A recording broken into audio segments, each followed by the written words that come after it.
Welcome back to On The Sideline. Today's video is a little bonus upload for you guys, and it's also my first solo video. As always, I'm Adam from On The Sideline, and today we're going to be reacting to the predictions that me and Kurt made for the round of 16 of the Champions League, and I'm going to make some predictions for the quarterfinals. We thought that it would be a good little video to put out for you alongside all the tier list content that we've been producing recently. We're just going to react to see how well our predictions were, and then I'm gonna give some thoughts on the quarterfinals and how I think is going to get through from them. So we'll start off by just reviewing our predictions. We both predicted City to beat Gladbach, and obviously that was maybe not as convincing as we probably thought it would be. They only won 4-0 on aggregate.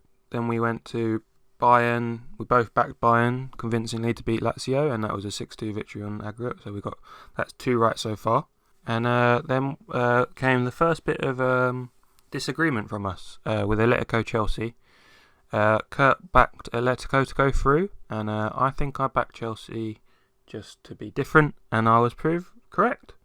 Obviously, at time of recording, when we made our predictions, Lampard was still in charge, and Chelsea are a completely different side under Tuchel. He's finally getting the best out of... both managers seem to get the best out of Mason Mount, but Tuchel's kind of galvanised that squad to be a defensive unit, to be very solid at the back.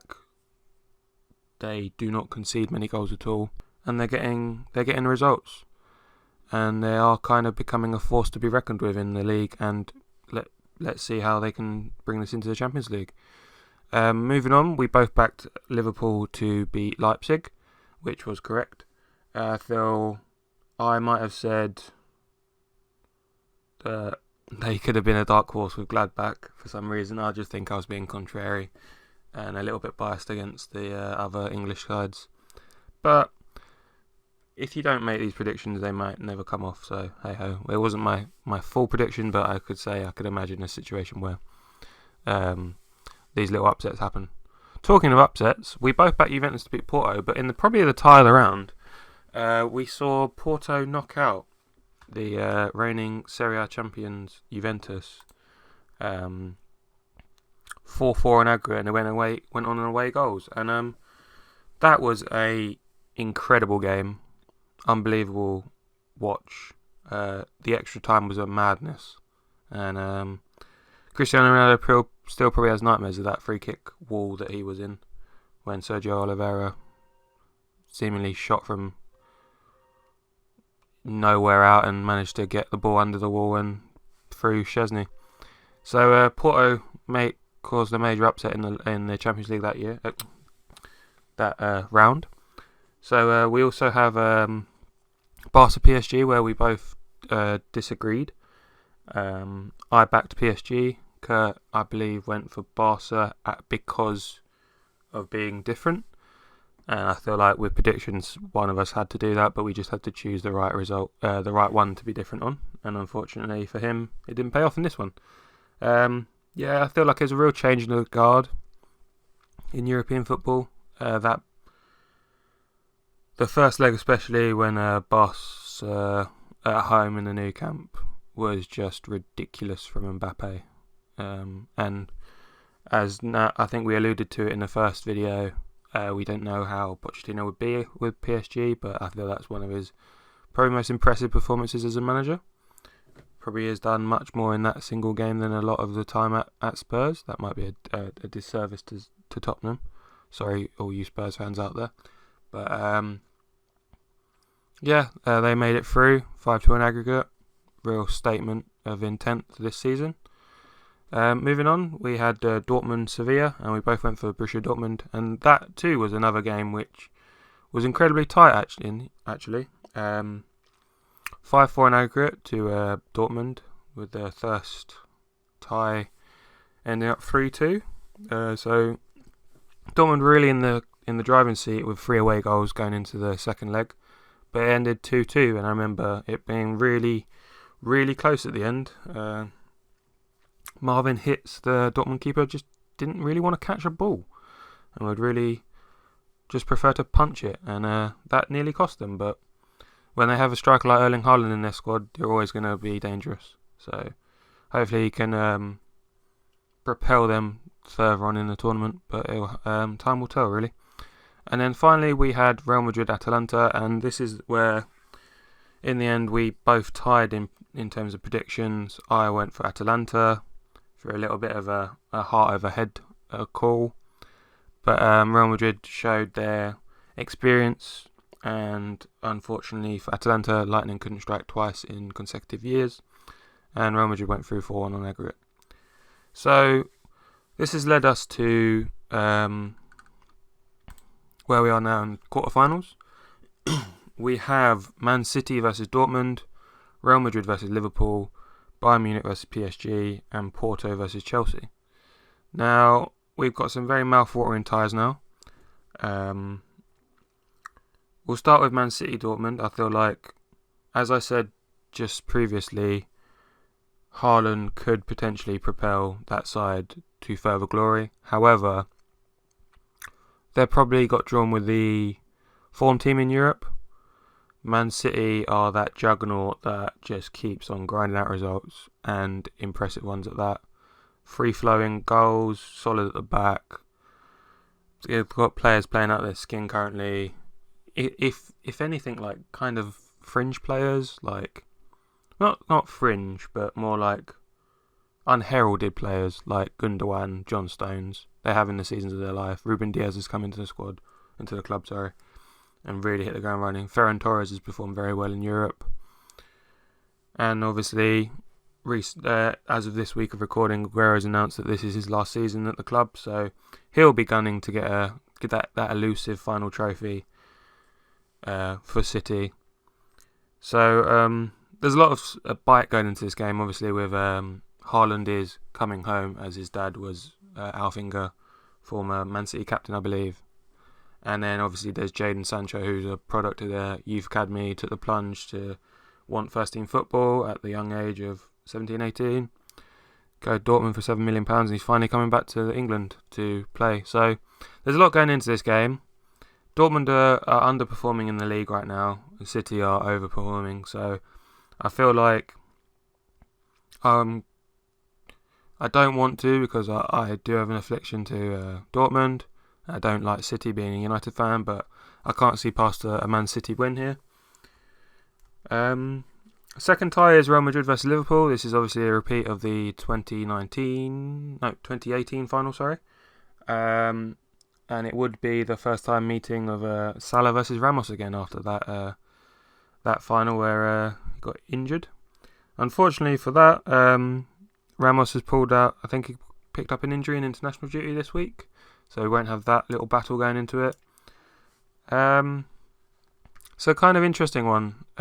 Both sides, well, Liverpool are not performing very well in the league. Real Madrid are currently third in La Liga. Probably not where they want to be. This is a close one. Like, Liverpool have this is their time to shine, really. When they won the Champions League in 2019, you could see that squad was built for knockout football. It was a question of whether they could change that into a league format, and albeit with a COVID hit season, they have shown that in 2020, but now they're trying to replicate it, and if anything, they've strengthened their squad, but key injuries in key areas have really hampered them. So it's a hard one to call here.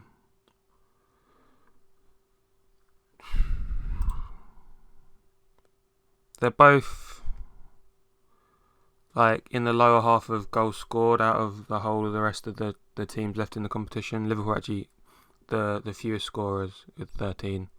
Real Madrid only on 14 goals in the whole of the tournament so far. And in expected goals, they're kind of even. So they are kind of... It's going to be a close game. I feel like... Obviously, Liverpool will be out for vengeance from the previous final. It'll be a question whether they've got their they can pull through.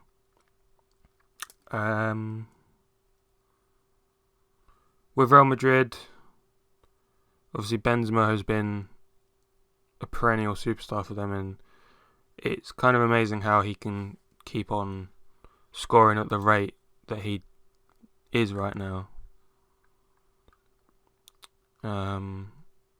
Just looking in terms of injuries, they don't have Ramos, probably not having Cruz and Hazard and Valverde. That's quite big. Whereas Liverpool definitely don't have Gomez, Van Dijk or Matip and Henderson.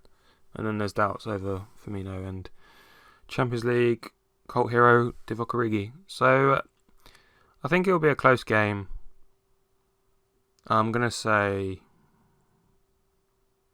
the tension is unbelievable in this video for you lot. I bet you're all on the edge of your seats waiting for what I'm going to say. I'm going to go Liverpool and away goals, I reckon. Liverpool are going to edge it.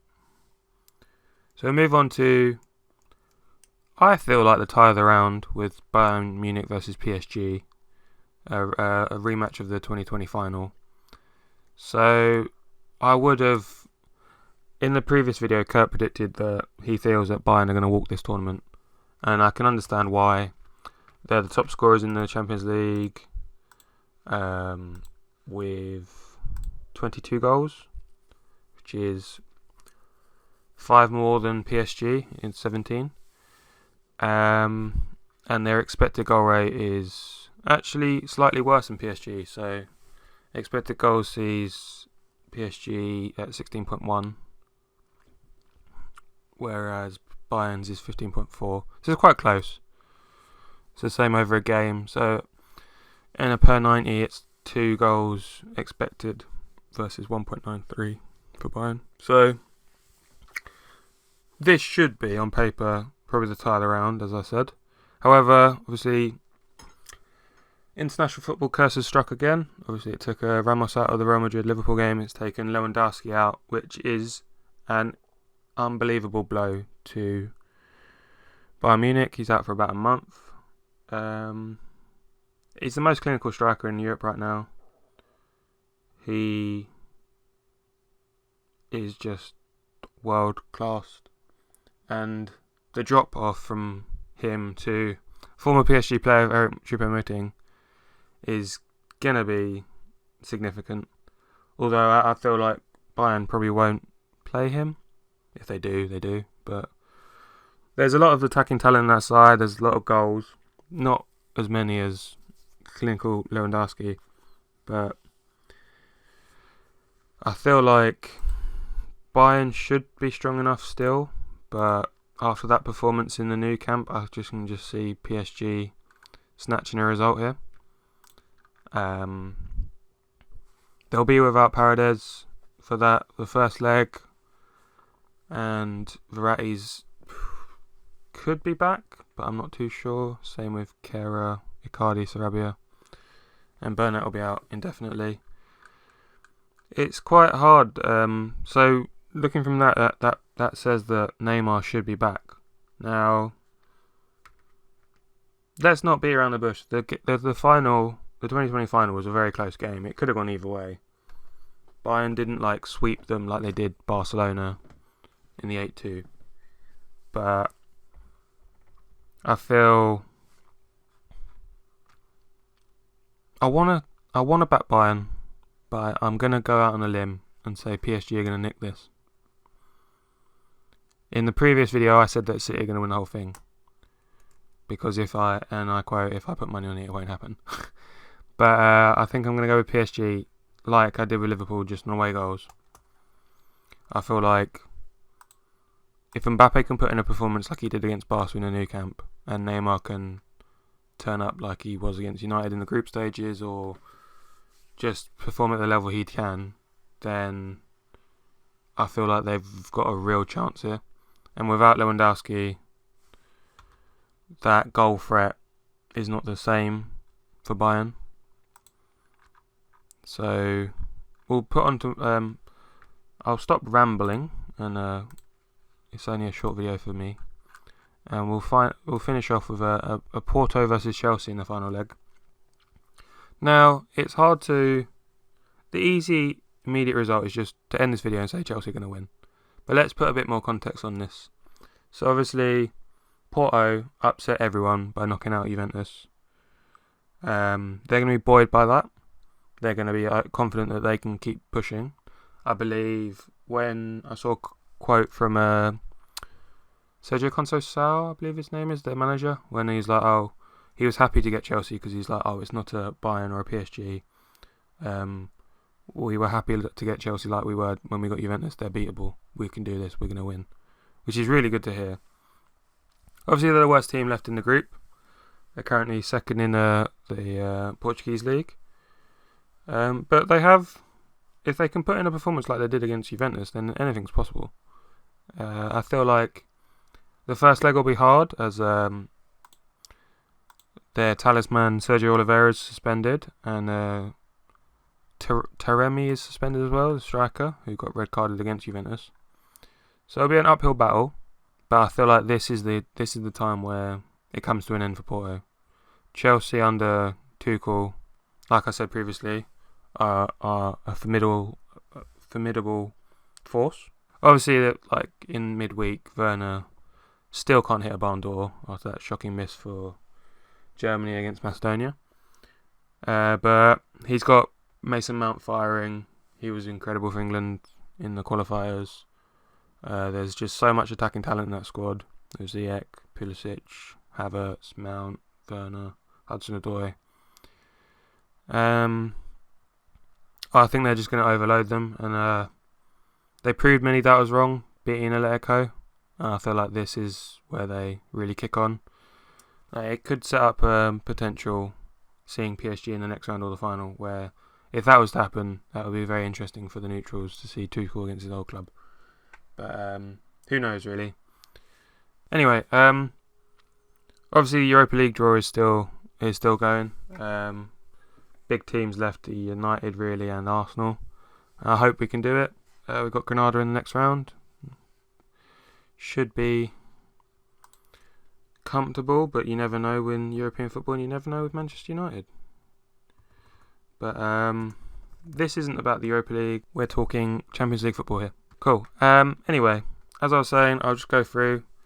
So Man City Dortmund, it's gonna be a hard one.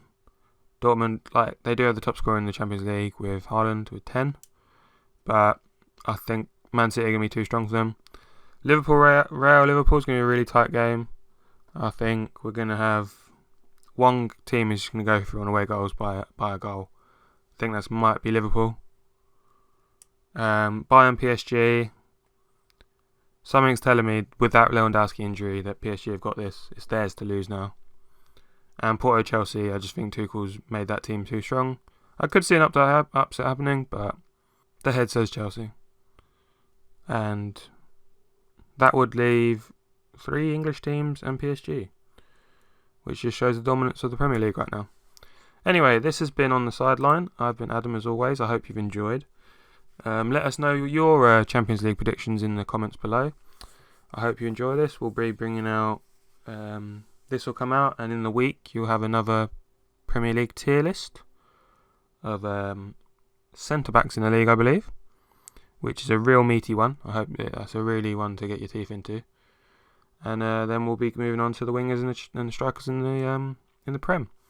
And then let us know what else you want us to talk about, whether you want us to do a podcast on weekly football updates or football news, if you want us to do more opinion pieces, more predictions, more reviews. Let us know. Feedback is always greatly appreciated.